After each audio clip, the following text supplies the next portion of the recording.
আসসালামু আলাইকুম প্রিয় দেশবাসী, আশা করি ভালো আছেন। আমি তিস্তা নদীর কাছারে আমি দাঁড়িয়ে আছি। আসার কারণে আমার অনেক গরিব লোকের আমি কথা শুনলাম মুখ দিয়ে। এখানে বলে আমাদের গরিব লোকের অনেক সমস্যা দেখা দিয়েছে।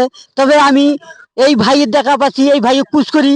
এখানে বলে আমার গরু ছাগল বলে বন্যা আসলে বলে ভাসি যায়, সেই বিষয় নিয়ে আমি আলোচনা করব। আসসালামু আলাইকুম ভাই। ওয়ালাইকুম আসসালাম। মানে তোমার এটা কয় নম্বর ওয়ার্ড ভাই? 4 নম্বর ওয়ার্ড, জায়গাটার নাম কি? হরিণছড়া। মানে হরিণ। হরিণছড়া মধ্যেশ্বর।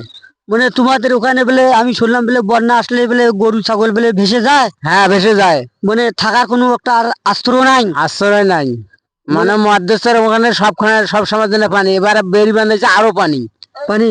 হ্যাঁ, আপনার এখানে এখন নতুন সরকারের সাথে আবেদন করেন, আপনি যখন এখানে একটা বড় একটা হেলিকপ্টারের নাকান মানে মাঠ দেয়, মানে বিশাল একটা যখন উঁচু করি একটা বাঁধের নাকান তৈরি করে একটা মাঠ দেয়, আপনার গরু ছাগল যখন এখানে তুলতে পারেন, বন্যার সময় যখন তুলতে পারেন, এইরকম একটা আবেদন করেন।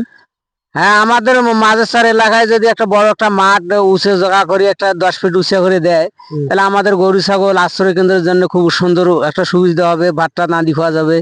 আবার চুলে তো আমাদের বন্যা আসলে চুলে ভাত আনি খাওয়া দিয়ে চালের টুইট ভাত আনি খাই।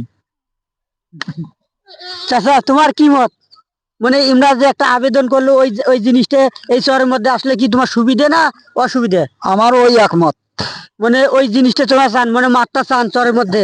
হ্যাঁ, আমার নতুন সরকারের কাছে আবেদন, যত তাড়াতাড়ি এই চর অঞ্চলে মানে হরিণচরা জায়গাটাতে একটা বিশাল একটা মাঠ দেওয়া হোক। মানে এখানে বন্যা আসলে গরু ছাগল ভেসে যায়, মানে গরিব লোক এলে কুশি টুসি খায়, মানে কুমাগলের ইনকামই নাই।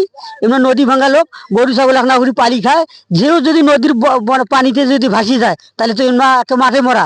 আমার নতুন সরকারের কাছে একটা আবেদন, মানে এই লোকগুলোর ভিতরে একটা দেখা হোক, আর একটা উঠছে আমলদানও হয় না, মানে একটা উঠছে আমলদানও মার যায়। মানে উঠছে একটা মাঠ তৈরি করে যদি দেয়, যদি বান্দি দেয়, তাহলে এই মাদের ভালো হবে। নতুন সরকার আমার এইটাই আবেদন। আসসালামু আলাইকুম, ভালো থাকবেন।